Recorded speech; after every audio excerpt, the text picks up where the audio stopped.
one today, and what do you think, your skills are that stand out? I think the workout was pretty good. It was a great group of kids there. The coaching staff was really involved, got us going.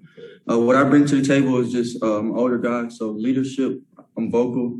I know how to play the right way. I know all the reads and like how to keep my teammates going in the game and stuff. And then like on the court, I do a little bit of everything. I can play on the ball, off the ball. I can really shoot. I could dribble, pass.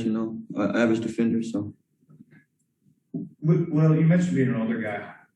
There's a lot of kind of older guys in this draft. How did you think like that COVID year where some guys get extra eligibility and stuff like that? How does that kind of change things? Have you noticed that? Like when you do these workouts that, you might not be the oldest guy in the group. Yeah, I think it helped a lot of people, to be honest, like just people going through this process, not knowing if they're ready to leave or need an extra year. So I think it helped a lot of people. And the COVID year was crazy, but, it's just a part of life, something we can't control. So you just have to keep getting through it.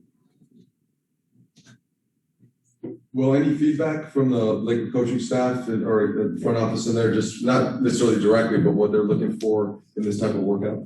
Yeah, just being competitive and vocal, being who you are, not trying to be something more than what you are, doing your role and playing it the best. Like if you're a great defender, go out there and defend every play.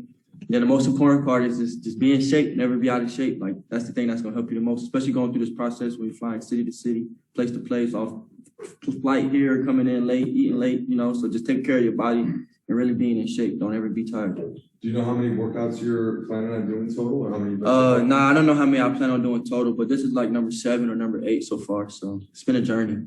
And then I just wonder, are there things that differentiate the certain workouts with certain teams? A lot of them are the same. A lot of like the way we play 3-on-3s are a lot different at every place. Some got different actions, some on ball screens.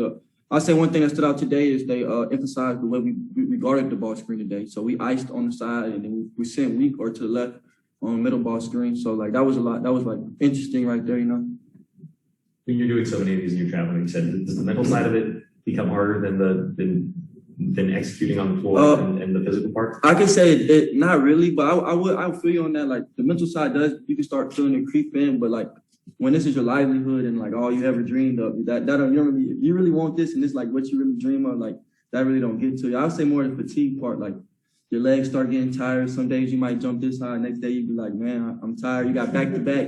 You're in LA one day and then tomorrow you might be in Orlando doing the workout at 8 in the morning. So I say like the physical side, but like as long as you know like this is what you want to do with your life and this is really what you want, then it shouldn't be a big problem. Do you have any crazy travel stories from here? Crazy travel stories? Not really. I mean, because I'm doing pre-draft in New York, so I flew back to Newark, New Jersey, but I'm in New York. And my plane was just hovering over the airport for 2 hours, and then we ran out of gas. So we flew to DC because they wouldn't let us land. We flew to DC, and then when we got to DC, they only let the planes that were in the air landed. So we had to wait behind a whole nother line. Turned like a 3-hour flight to like a 15-hour trip. We was just sitting on, they let everybody deplane, use the bathroom, and then we got back on the plane and go to take off, and they were like, it's another hour. Then the pilot was finna go over his hours for him to fly, so we had like a 30-minute time span. If they didn't let us go, then they're gonna cancel the flight. Then they called the bus and asked us did we want to take a 2-hour or 4-hour bus trip from like DC to New York or something like that. Like that's a crazy one. Yeah, it got pretty crazy. And then you ain't worked out. Yeah. Then the people on the bus were like, on the plane were like getting into conspiracies, like they're just holding us here, there's no problem. Because at first he said it was weather, and everybody pulled the weather up, it's sunny outside. It was getting crazy. I thought they were gonna like start a riot on this. Yes, sir. BT, you had some travel stories in your experience, but I was going to ask, one more basketball? Not like that. I used to, No. I used to go step in the pot without the head. Man, look at that damn. Although I will say that number 5, though, there was a guy that wore that. There was no damn good at all.